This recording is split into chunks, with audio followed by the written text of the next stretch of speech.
বোন, তোমার বয়স কম হলেও তোমার ভিতরে এখনো অনেক টাইট। আমি একটু করলে আর পারব না। বোন, তোমার ভিতরে এত গরম কেন? আমার এটা তো পুড়ে যাবে। তোমার ভিতরে কি পানি ছেড়ে দিব? হ্যালো বন্ধুরা, আমার বয়স ছিল ২০ বছর। আমি কলেজের ছাত্রী ছিলাম সেই দিনগুলোতে। গরম শুরু হয়ে গিয়েছিল, তাই আমাদের কলেজ থেকে ছুটি মিলে গিয়েছিল। প্রতিদিনের মতো আজও পুরো বাড়ি পরিষ্কার করার পর আমি আমার বিছানায় বিশ্রাম নিচ্ছিলাম। ক্লান্তিতে জর্জরিত হয়ে মনে হচ্ছিল যেন পুরো শরীর ভেঙে পড়ছে। আমি বিছানায় শুয়ে সুখ খুঁজছিলাম এবং হাত দিয়ে মাথা মালিশ করছিলাম। আমার মালিশের শব্দ শুনে আমার ভাই রোহান বন্ধ ঘরে এসে বলল, কি হয়েছে দিদি? তোয়াক্কা তো ঠিক আছে, আমি বললাম। হ্যাঁ ভাই, মা সব কাজ আমার উপর চাপিয়ে দিয়ে চলে যায়। কলেজের ছুটি হলেই কি পুরো বাড়ির দায়িত্ব আমার উপর চলে আসে। উপর থেকে ম্যাডামাও ছুটিতে আছে। আমি পারছি না এই বাড়ির কাজগু। আমার কথা শুনে সে আমার পাশে বসে বলল, আমার প্রিয় বোন, কিছু না, আমি এখনই তোমার জন্য দুধ নিয়ে আসছি। তা খেলে সুখ মিলবে কি? রোহানের কথা শুনে আমি হাসলাম এবং বললাম, বাস, তুমি খাবার বাইরে থেকে নিয়ে এসো, আমি একটু ঘুমাই গু। সঙ্গীত এর সাথে সে ফিরে এল। আমি তাকে খুব ভালোবাসতে লাগলাম। দুনিয়ায় খুব কম ভাই আছে যারা তাদের বোনের এত যত্ন নেয়। আমি তাকে অনেক আশীর্বাদ দিতে লাগলাম এবং সে যে দুধ এনেছিল তা খেতে লাগলাম। দুধ খাওয়ার পর আমি গ্লাস এক পাশে রেখে শুয়ে পড়লাম। রোহান বলল, চলো, আমি তোমার মাথা টিপে দিই, তুমি ঘুমাও। উইসে আমার মাথার পাশে বসে তার হাত দিয়ে আমার মাথা টিপতে লাগল। আমারও সুখ আসতে লাগল, ব্যথাও কমতে লাগল। আমি চোখ বন্ধ করে ঘুমাতে লাগলাম এবং গভীর ঘুমে চলে গেলাম। বুঝতেই পারলাম না কখন ঘুমিয়ে পড়লাম। কয়েক ঘন্টা ধরে আমি ঘুমালাম। মায়ের আওয়াজে আমার চোখ খুল। আমি ঘাবড়ে গিয়ে চোখ খুললাম, আমার মাথা পুরোপুরি ভারী ছিল। ঘড়িতে সময় দেখলাম রাত ৮টা। আমি একদম চমকে গেলাম। খুব অদ্ভুত ব্যাপার ছিল যে বাবাও অফিস থেকে ফিরে এসেছিলেন। সম্ভবত ক্লান্তির কারণে আমার সময়ের অনুভূতি হয়নি। আমি উঠে ২ পা হাঁটতেই আমার মাথা ঘুরল, চোখের সামনে অন্ধকার নেমে এল। যদি দেয়ালে হাত না রাখতাম নিশ্চিতভাবেই পড়ে যেতাম। আমি ফ্রেশ হয়ে বাইরে এসে দেখলাম খাবারের টেবিলে সবাই বসে আছে, শুধু আমারই অপেক্ষা করছে। আমি গিয়ে রোহানের পাশে চেয়ারে বসলাম। সে আমাকে দেখে রোহান আমার প্লেটে খাবার দিতে লাগল এবং মাকে বলল, মা, মনির উপর কাজের চাপ একটু কম করো। যদি মেড কাজে না আসে তাহলে তার জায়গায় অন্য কাউকে রাখো। এই বেচারা সারাদিন কাজ করে ক্লান্ত হয়ে যায়, দেখো তো এর রঙও ফ্যাকাশে হয়ে গেছে। আমার অবস্থা সত্যিই খারাপ হয়ে গিয়েছিল, আমি খুব ক্লান্ত বোধ করছিলাম। আমার মা এবং বাবা দুজনেই চাকরি করতেন, কারণ শুধু বাবার বেতনে বাড়ি চলা কঠিন ছিল। উপর থেকে আমাদের পড়াশোনার খরচও কম ছিল না, তাই আমার মাও সেই কোম্পানিতে চাকরি করতেন যেখানে বাবা করতেন। আমি এবং রোহান কলেজে যেতাম, কিন্তু এখন গরমের কারণে ছুটি ছিল, তাই আমাদের বাড়িতেই থাকতে হচ্ছিল। আমি লক্ষ্য করেছিলাম যে গত কয়েক দিন ধরে রোহান আমার সাথে কিছুটা বেশি আকর্ষণীয় হয়ে উঠেছে। যেদিন থেকে আমার ছুটি হয়েছিল সে আমার খুব যত্ন নিতে শুরু করেছিল। যদি আমি বাড়ির কোনো কাজ করতাম সে এসে আমার সাহায্য করত। যদি আমি ক্লান্ত হয়ে পড়তাম সে আমার মাথা টিপে দিত। আমি তাকে মানা করতাম, কিন্তু সে বলত, না দিদি, তুমি ক্লান্ত হয়ে গেছ, এত কাজ করছ, আমার অধিকার আছে তোমাকে সুখ দিতে। আমি নিঃশব্দে শুয়ে থাকতাম। কিন্তু এক রাতে যা ঘটেছিল তা আমার হুঁশ উড়িয়ে দিয়েছিল। আমি ভাবিনি যে রোহান কখনো এমন করতে পারে। আমি আমার ঘুমে ঘুমাচ্ছিলাম, মধ্যরাতে আমি অনুভব করলাম যেন কেউ আমার ঘরে এসেছে, ধীরে ধীরে হেঁটে আমার বিছানার কাছে এসেছে। যদিও আমি ঘুমাচ্ছিলাম, কিন্তু আমার মন সেদিকে ছিল। আমি হঠাৎ করে চোখ খুললাম, ঘর অন্ধকারে ডুবেছিল। যখন আমি উঠে দেখলাম তখন ভিতরে কেউ ছিল না, শুধু ঘরের দরজা একটু খোলা ছিল। আমি ঘুমানোর আগে সবসময় দরজা বন্ধ করে ঘুমাতাম, তাহলে এটি কিভাবে খুলে যেতে পারে?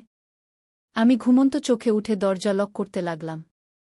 দরজা লক করার পর আবার বিছানায় শুয়ে পড়লাম। আমার চোখ বন্ধ হওয়ার সাথে সাথেই আবার আমি পায়ের শব্দ শুনতে পেলাম, যেন কেউ বিছানায় আমার পাশে বসেছে।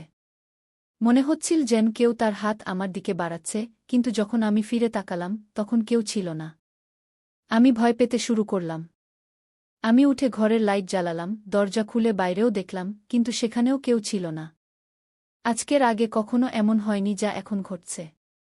আমার তৃষ্ণা পেল, তাই আমি ঘরের দরজা খুলে বাইরে বের হলাম। এই সময় রোহানও তার ঘর থেকে বেরিয়ে এল। আমাকে দেখে সে জিজ্ঞাসা করল, কি হয়েছে? তুমি এখনও জাগছ? আমি উত্তর দিলাম, কিছু না, শুধু এমনই মনে হচ্ছিল ও এমন মনে হচ্ছিল যেন ঘরে কেউ উপস্থিত আছে। পানি পান করে আমি আবার ঘরে ফিরে এলাম, আর পিছন পিছন সেও চলে এল। সে বলল, আপনাকে ভয় পাওয়ার কিছু নেই। যদি ভয় পাচ্ছেন, আমি আপনার পাশে ঘুমিয়ে যেতে পারি। আমি তাকে মানা করে বললাম, না, তোমার ঘুম নষ্ট করার দরকার নেই। তুমি তোমার ঘরেই ঘুমাও। কিন্তু সে জিদ ধরল, আমি আপনাকে কোনো অবস্থাতেই একা ছাড়তে পারব না। আপনার অসুস্থতা বাড়তে পারে। আমি আপনাকে কষ্টে দেখতে পারব না। আপনি ঘুমান, আমি এখানেই ঘুমিয়ে যাই। শেষ পর্যন্ত আমি বিছানায় গিয়ে ঘুমিয়ে পড়লাম, আর সে বালিশ তুলে সোফায় রেখে সেখানেই ঘুমিয়ে গেল। সেই রাতে আমার মনে হচ্ছিল যেন কেউ আমার মাথার কাছে বসে আমাকে দীর্ঘক্ষণ দেখছে। সে আমার চুলে হাত বুলাল, আমার মুখে আঙুল বুলাল, আর আমি শান্তিতে ঘুমাচ্ছিলাম। সবকিছু স্বপ্নের মতো মনে হচ্ছিল। পরের সকালে যখন আমি উঠলাম, আমার মেজাজটা খুবই অদ্ভুত ছিল। কিন্তু যখন আমি আমার ভাইকে লক্ষ্য করলাম, আমি হতবাক হয়ে গেলাম। ভাগ্যিস আমি নিজেকে একটি চাদর দিয়ে ঢেকে রেখেছিলাম। আমার শার্ট এলোমেলো হয়ে গিয়েছিল। আমি অবাক হলাম, কারণ আজকের আগে আমি কখনো এত আরামে ঘুমাইনি। আজ রোহন খুব খুশি মনে হচ্ছিল। জানি না কি কারণে। আমি তাকে জিজ্ঞাসা করতেই সে বলল, আমি তো প্রতিদিনই এত খুশি হই। যার আপনার মতো বোন আছে সে কেন খুশি হবে না?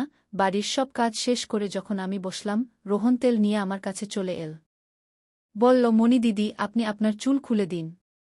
আমি আপনার মাথায় ম্যাসাজ করে দিই। তার আচরণ আমার কাছে অদ্ভুত লাগছিল। আমি বললাম, এটা তোমার কাজ নয়। যাও, তোমার বন্ধুদের সাথে ঘুরে বেড়াও। আমার ম্যাসাজের দরকার নেই। কিন্তু সে আমার কথা শুনল না, নিজে থেকেই আমার চুল থেকে ক্লিপ খুলে বলল, আপনি জিদ করবেন না। ভাগ্যবানদেরই এমন ভাই মেলে। যখন আপনার ভাই আপনার সুন্দর রেশমি চুলে ম্যাসাজ করতে চায়, তখন আপনার কি সমস্যা হতে পারে? আসুন, আমি আপনার মাথার ম্যাসাজ করে দিই। আপনি অনেক শান্তি পাবেন। সে আমাকে তুলে ঘরে নিয়ে গেল। আমি বিছানায় বালিশ রেখে শুয়ে পড়লাম। আমার চুল বিছানা থেকে নিচে ঝুলছিল। সে আমার মাথার পাশে বসে আমার চুলে ম্যাসাজ করতে লাগল। রোহন আমার থেকে 3 বছর ছোট ছিল, কিন্তু আমাকে নাম ধরে ডাকত। বলতো, আপনি এত সুন্দর যে আপনাকে দেখলে মনে হয় আপনি যেন সবসময় এভাবেই হাসতে থাকেন, আর আমি যেন আপনার আদর পেতে থাকি। সে আমার চুলে ম্যাসাজ করছিল, আর তার হাতে যেন জাদু ছিল। আমি এত মজা পাচ্ছিলাম যে আমি ঘুমের কোলে হারিয়ে যেতে লাগলাম। তেলের গন্ধ খুব চমৎকার ছিল। আমি তাকে জিজ্ঞাসা করলাম, এটা কোনো তেল? সে বলল, এটা খুবই বিশেষ তেল। বিশেষ আপনার জন্য? আপনার এত সুন্দর চুলের জন্য এটা তৈরি। তার কথা খুব মিষ্টি লাগছিল। আমি বুঝতে পারছিলাম না। এর মধ্যেই আমি ঘুমিয়ে পড়লাম। কিছুক্ষণ পরে যখন আমার চোখ খুলল, আমার পুরো শরীর ব্যথায় ভেঙে পড়ছিল। মনে হচ্ছিল যেন আমার পায়ে খুব বেশি ওজন চাপিয়ে দেওয়া হয়েছে। পুরো শরীর ব্যথা করছিল। ধীরে ধীরে উঠে বসলাম আর চারদিকে তাকালাম। যখন আমার ভাইকে লক্ষ্য করলাম, সে সম্পূর্ণ ভেজা ছিল, যেন কেউ আমাকে গোসল করিয়ে দিয়েছে। কাপড় ভেজা ছিল, পাখা বন্ধ ছিল, আর গরম লাগছিল। এসব কি হচ্ছিল? আমি খুব কষ্ট করে দেরিতে উঠলাম। আমার মাথা ঘুরছিল, হাঁটা কষ্টকর হচ্ছিল। আমি আমার অবস্থা বুঝতে পারছিলাম না যে এসব কি হচ্ছে। খুব কষ্ট করে বাথরুমে গিয়ে ফ্রেশ হলাম। আমার অবস্থা দেখে মনে হচ্ছিল যেন আমি ঘুমাইনি, বরং কোনো কঠোর পরিশ্রম করেছি। যখন আমি ঘর থেকে বের হলাম, আমার কানে কানে কিসের শব্দ শুনতে পেলাম। মনে হচ্ছিল যেন কেউ কারো সাথে কথা বলছে। বাড়িতে আমার আর তার বাইরে কেউ ছিল না। তাহলে সে কার সাথে কথা বলছিল? আমি প্রথমে কিচেনে পানি পান করতে গেলাম, কিন্তু তখন পর্যন্ত আওয়াজ বন্ধ হয়ে গিয়েছিল। আমি কিচেনের দরজার পাশে দাঁড়িয়েছিলাম যখন সে বসার ঘর থেকে বের হল। তার হাতে অনেক টাকা ছিল, যা দেখে সে হাসছিল। আমার কপালে ভাঁজ পড়ল। পরের মুহূর্তেই তার নজর আমার উপর পড়ল। আমাকে দেখে বলল, মণি, আপনি কি? আর তার হুঁশ উড়ে গেল। আমি হেঁটে তার কাছে গেলাম। সে তাড়াহুড়ো করে টাকা তার প্যান্টের পকেটে ঢুকাচ্ছিল। কিন্তু আমি তার হাত ধরে টাকাগুলো সামনে এনে বললাম, এত টাকা তোমার কাছে কোথা থেকে এল? সে নজর নামিয়ে বলল, আপনি প্লিজ বাবাকে বলবেন না। এ টাকা বাবার বন্ধু দিয়েছে। আমি জোর দিয়ে জিজ্ঞাসা করলাম, কে? সে বলল, এ টাকা বাবার এক বন্ধু অনেক বছর আগের ধার হিসেবে ফেরত দিয়েছে। আমি ভেবেছিলাম এ দিয়ে মোবাইল কিনব, কিন্তু সে টাকা আমাকে দিয়ে দিল। আমি বললাম, হ্যাঁ, তুমি ভালো করেছ। বাড়ির অবস্থা দেখো কত খারাপ। আমাদের বাবা মা দুজনেই চাকরি করছেন, আর তুমি মোবাইল নেওয়ার কথা বলছ। সে লজ্জিত ছিল। আমি সেই টাকা রাতে বাবাকে দিয়ে দিয়েছিলাম। সেই রাতে সান আমার সাথে কোনো কথা বলেনি এবং তাড়াতাড়ি ঘুমাতে চলে গেল। পরের দিন আমি রান্নাঘরে কাজ করছিলাম যখন রোহন তার বন্ধুদের সাথে বাড়িতে প্রবেশ করল। আমি যতটা আশ্চর্য হলাম ততটা কম ছিল, কারণ সে তার বন্ধুদের সরাসরি হলরুমে নিয়ে এসেছিল। সেই সময় আমি ওড়না খুলে বাসন ধুচ্ছিলাম। যখন তারা সবাই হাসতে হাসতে ভিতরে এল, আমি তাড়াতাড়ি ওড়না পরলাম এবং রোহনকে বোঝাতে লাগলাম যে এটা কেমন আচরণ। তুমি জানো এই সময় মা বাবা বাড়িতে নেই, তবুও তুমি এদের বাড়িতে নিয়ে এসেছ। রোহন বলল, এটা আমার বাড়ি। যখন তোমরা আমার খেয়াল রাখো না, তখন আমি তোমাদের খেয়াল কেন রাখব? ভালো করে খাবার তৈরি করো, আমার খুব বিশেষ বন্ধুরা এসেছে। সে আমার উপর বেশ রাগান্বিত হয়ে গিয়েছিল। কিন্তু এখন আমি কি করতাম? খাবার তো বানানোই ছিল জরুরি। আমি তার বন্ধুদের জন্য খাবার বানাতে লাগলাম। তখন সে বলল, খাবার পরিবেশন করতেও তুমি নিজেই আসবে। রোহনের আচরণ আমাকে হতবাক করছিল। এত ছোট বিষয়ে সে কিভাবে এতটা বদলে গেল? আমি খাবার টেবিলে সাজিয়ে দিলাম। আমি লক্ষ্য করলাম যে তার বন্ধুরা বারবার আমাকে একদৃষ্টে তাকিয়ে দেখছে। তারা সবাই রোহনের চেয়ে বয়সে বড় ছিল এবং অদ্ভুতভাবে তাকিয়েছিল, যেন আমাকে কাঁচা খেয়ে ফেলবে। আমি আমার ঘরে গিয়ে দরজা বন্ধ করে রইলাম। যেই তারা চলে গেল, আমি রোহনের উপর ফেটে পড়লাম যে ভবিষ্যতে তোমার বন্ধুরা যেন এই বাড়িতে আমার সামনে না আসে। কিন্তু সে পরক্ষণেই আমার হাত ধরে বলল, এত রাগ কোথা থেকে আসে? তারা আর কখনো আসবে না। কিন্তু তুমি মা বাবাকে এ ব্যাপারে কিছু বলবে না। কেমন ছেলে ছিল সে? কখনো স্নেহ দেখাত, কখনো বিরক্ত হতো। যাই হোক, আমি হ্যাঁ বলে মাথা নাড়লাম এবং আমার ঘরে চলে গেলাম। রোহনের আচরণ আমাকে কিছুটা অস্বস্তিতে ফেলছিল, কারণ সে আমাকে অদ্ভুতভাবে দেখতে শুরু করেছিল। সেই দিনও যখন আমি আমার ঘরে বিশ্রাম নিতে ঘুমিয়েছিলাম, হঠাৎ আমার পায়ে কারো হাতের স্পর্শ অনুভব করলাম। আমি ভয়ে চোখ খুললাম। রোহন আমার পাতার কোলে রেখে মেসাজ দিচ্ছিল। আমি তাকে এমন করতে মানা করলাম, কিন্তু সে বলল, আমি যা করছি করতে দাও। এই বাড়িতে একমাত্র আমিই তোমার এতটা খেয়াল রাখি। মা বাবা তো কাজেই ব্যস্ত। আমিও ক্লান্ত হয়ে পড়েছিলাম। চোখ বন্ধ করলাম এবং ঘুমাতে লাগলাম। রোহনের হাতের ম্যাসাজে আমি গভীর ঘুমে তলিয়ে যাচ্ছিলাম। কিন্তু যখন আমার চোখ খুল, আমার হুঁশ উড়ে গেল। আমার মাথা ভয়ানকভাবে ঘুরছিল। বিছানার চাদর সম্পূর্ণ ভিজে গিয়েছিল। বিছানায় একটি শার্ট এবং একটি মেল পারফিউম পড়েছিল। এই জিনিসগুলো কার ছিল? আমি কিছুই বলতে পারলাম না। মাথায় এত তীব্র ব্যথা ছিল যে আমি আবার বিছানায় পড়ে গেলাম। মনে হচ্ছিল কেউ আমাকে অজ্ঞান করার ওষুধ খাইয়ে দিয়েছে। আমি কাছে কানে কানে কথা শুনতে পাচ্ছিলাম, কিন্তু কে কথা বলছিল তা আমি বুঝতে পারছিলাম না।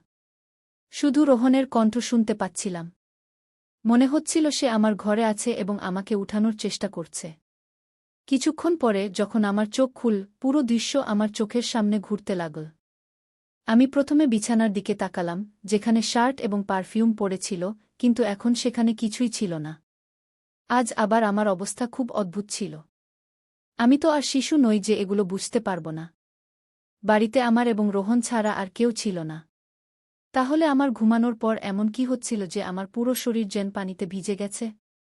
শুধু তাই নয়, আমার শরীর ব্যথায় কুঁকড়ে গিয়েছিল এবং রং সম্পূর্ণ ফ্যাকাশে হয়ে গিয়েছিল। দিনের পর দিন আমি দুর্বল হয়ে পড়ছিলাম।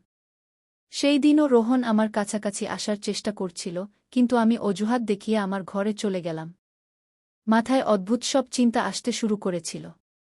স্বাস্থ্যও বেশ খারাপ ছিল। আমার অবস্থা দেখে মাও চিন্তিত হয়ে পড়েছিলেন।